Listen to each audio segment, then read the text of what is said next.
so basically we can't stop the demand. The question is, how do we move from a war against drugs model to a harm reduction model? Okay. And this is what places like Portugal and specifically Switzerland have been doing, is saying, let's treat this as a health problem and use harm minimization. But you have to admit as a society that heaps of people are going to use drugs. And but we're just not mature enough in Australia. We're not mature enough to have that conversation. You know, I have a mate who lives in Richmond, and they opened the injecting site in Richmond. And he's like, what are we going to do, mate? Like, what are we going to do about this issue? I'm like, you need to make legal heroin in that injection center. Whereas everyone's like, get rid of it because we don't want junkies around here. Let's get rid of it. But it's like, no, have them there. Because what they're saying is now there's an injection site. There's lots of drug dealing happening around there. You give legal heroin in there, no more drug dealing. Who wants to pay for shitty heroin when they can get for free pharmaceutical grade heroin? It just eradicates the whole dealing and the violence that comes along with that.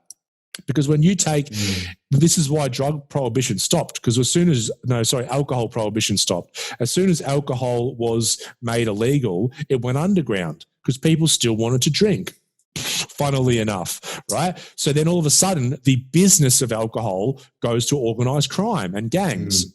Yeah, organised crime, if someone steals from them or tries to step in on their turf, they can't go to the police because it's illegal. They'll get arrested. So they have to use violence and create a violent reputation to keep doing what they're doing. And then what happens? Alcohol, people weren't drinking beers during Prohibition. They were drinking moonshine. They were drinking this fucking horrible shit made in bathtubs that was like 90% alcohol, right? And this is what happens with drugs. Drugs are getting more and more pure, right? Because it's being forced into this organised crime that are very good at smuggling, but there's no legal recourse that can be taken because it's illegal. So it's like the war on drugs is just creating more drugs.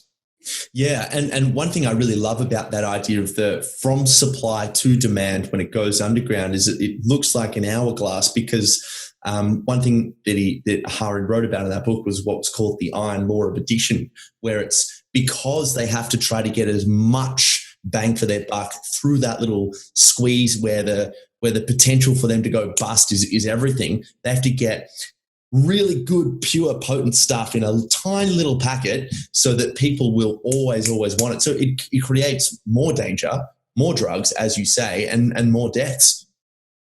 Exactly, yeah. Because, I mean, when you're, getting drugs across the border, we can use Mexico to America for an example, the smaller the size of that package that needs to be smuggled, the better.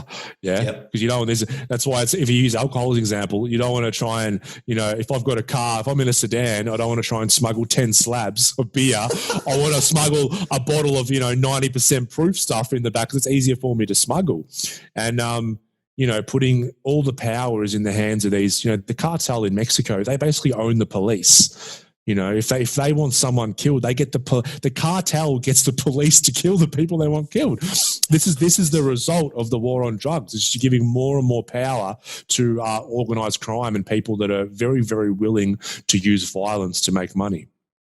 And the money is incredible. Like, I read a stat that the US drug enforcement budget is $30 billion and they have an efficiency rate of less than 1%, which means they're stopping less than 1% of drugs being moved either over the border or throughout the US. It's good. It's good. Doing a business KPI. $30 billion into try and rehabilitate people, get them jobs, get them addressing their trauma. Like, it's so annoying, Tom. I know.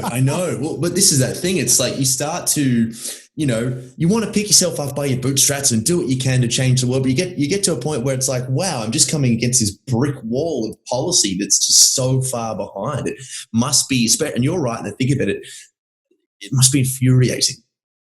Yeah, but then you kind of, like I said, it's this leveling out process. You get, you still tell I'm pretty fired up about it, but you come down to a point, because that's the same with me when I, I got off drugs and everything, and I'm like, I'm going to get everybody off drugs. I'll save the world, blah, blah, blah. But then you sort of realize there's many other factors in play that are going on, and you integrate those other factors and work out how you can make the most impact with the resources that you have. And I think it's It's due to the internet, books like Johanna Ree, people like Gabor Mate, podcasts of people talking about this stuff. Once enough people understand what addiction is and understand the war on drugs as a stinking pile of shit, then the more that policy will start to change. Until it hits a critical mass, it's not going to change, because like that current structure, that current system, those current policies are serving people. They're not serving drug addicts, that's for sure. They're doing the opposite, but they're serving people. They're serving the cartels. They're serving all of the corrupt cops. They're serving the corrupt government.